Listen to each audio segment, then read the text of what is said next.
chào. Anh tên Jack. Anh là người nước Úc.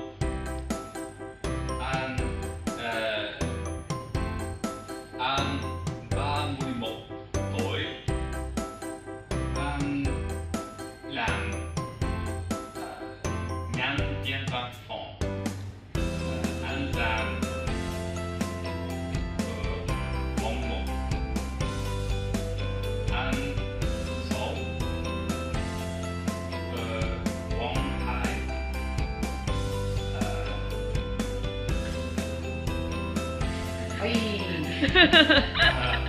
Anh học tiếng Việt ở quận Hải. Cái này là cái ly. Cảm ơn. Chưa. Có bao nhiêu cái ly? Có bao nhiêu cái ly? Có mấy cái ly? Một. Một, hai, ba. Đúng rồi. Tiếp tục.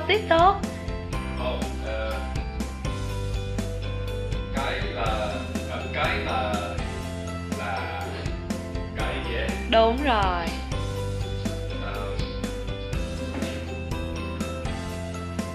Cái này là